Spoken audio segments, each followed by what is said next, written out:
Hosting the Oscars can be a no-win type of proposition because either you do well and people go, okay, yeah, sure, or you do badly and people tear you apart for the rest of your life. So why am I doing this? I don't know. That question, it's a very good question. I ask myself that question as I go to sleep every night.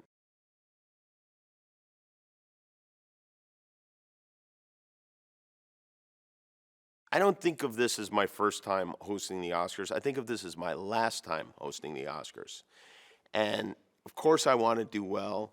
It's a little bit of a difficult situation because the audience at home wants to see you tear everyone to pieces, and the people in the room this is the greatest night of their lives, and all I can do is ruin it. So it's a tight wire act.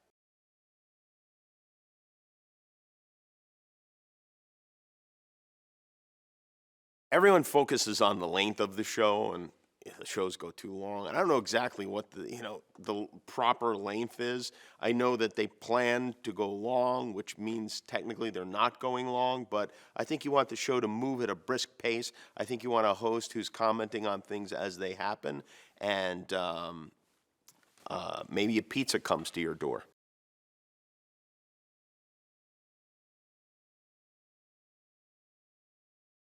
I think I've watched every Oscar telecast since I've been, I don't know, 7 years old. One thing that I remember that I thought was just great, I never heard of the guy before, and I think that's one of the things that's great about the Oscars. Roberto Benigni, you remember when he walked across the seats? It was almost punk rock. It was it was some combination of Fred Astaire and crowd surfing, and I thought that was just amazing, and I've always been interested in him since then.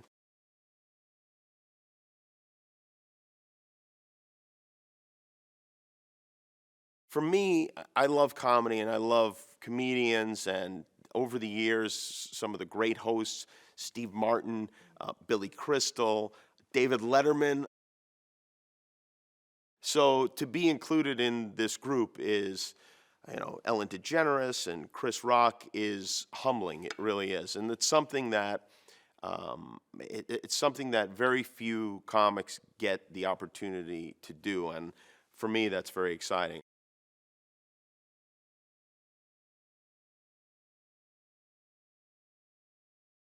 I remember seeing the first Superman movie starring Christopher Reeve and the credits flying at you and the excitement that went along with that. I remember seeing Star Wars in the theater, and it's just like, I mean, it's like you're on another planet.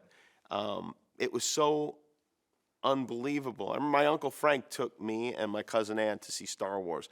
And at the end of the movie, we were like, oh my God, this was unbelievable. We looked over at Uncle Frank and he was sound asleep. So movies affect people in different ways.